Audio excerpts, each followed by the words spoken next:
అలసందల సుండలు.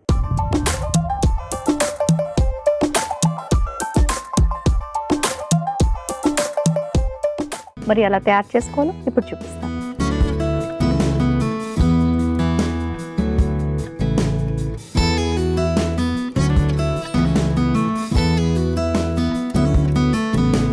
కొంచెం ఆయిల్ వేసుకుందాం.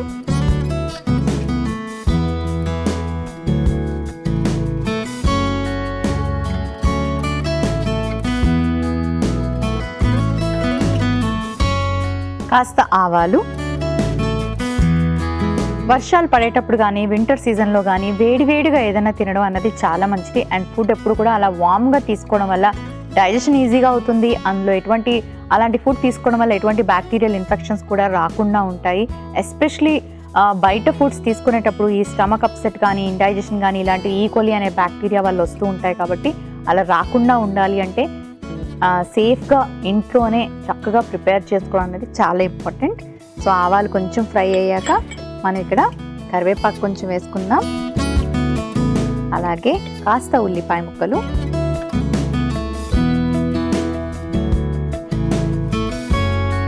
అండ్ పచ్చిమిరపకాయలు.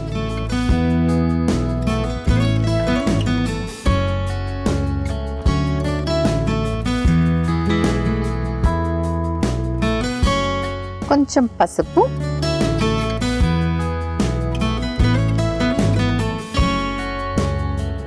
ఇప్పుడు ఇవి కాస్త ఫ్రై అయ్యాయి కదా, ఇప్పుడు మనం ఉడికించిన అలసందలు వేసుకుందాం. కాస్త ఉప్పు,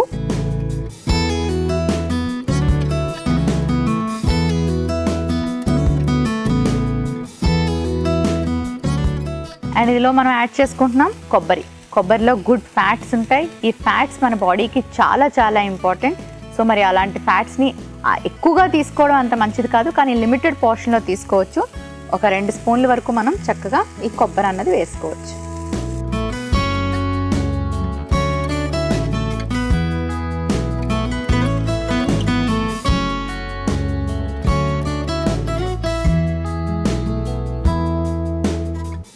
రెడీ అయిపోయింది. స్టవ్ ఆఫ్ చేసుకుందాం.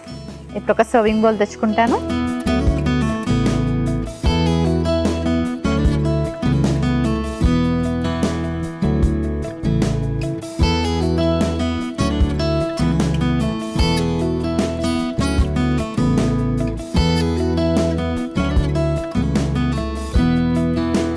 కొంచెం కొత్తిమీర యాడ్ చేసుకుందాం.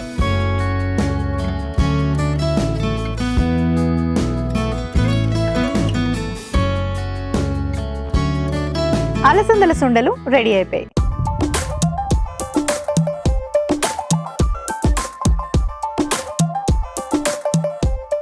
అలసందల సుండలకి కావలసిన పదార్థాలు: అలసందలు 1 కప్పు, ఉల్లిపాయ ముక్కలు 1 కప్పు, పచ్చిమిరపకాయ ముక్కలు 1 టీ స్పూన్, ఉప్పు తగినంత, పసుపు 1/2 టీ స్పూన్, కొబ్బరి తురుము 1 కప్పు, ఆవాలు 1/2 టీ స్పూన్, కొత్తిమీర కొద్దిగా, కరివేపాకు కొద్దిగా, నూనె 1/2 టీ స్పూన్. అలసందల సుండలు తయారు చేసుకునే విధానం: ముందుగా స్టవ్ ఆన్ చేసుకుని ప్యాన్ పెట్టుకుని ప్యాన్ లో కాస్త నూనె వేసుకొని ఆవాలు, కరివేపాకు, ఉల్లిపాయ ముక్కలు, పచ్చిమిరపకాయ ముక్కలు, పసుపు, ఉడికించిన అలసందలు, తగినంత ఉప్పు, కొబ్బరి తురుము వేసి బాగా సాటే చేసుకున్న తర్వాత సర్వింగ్ బౌల్లోకి తీసుకొని కొత్తిమీరతో గార్నిష్ చేసి సర్వ్ చేసుకుంటే అలసందల సుండలు రెడీ.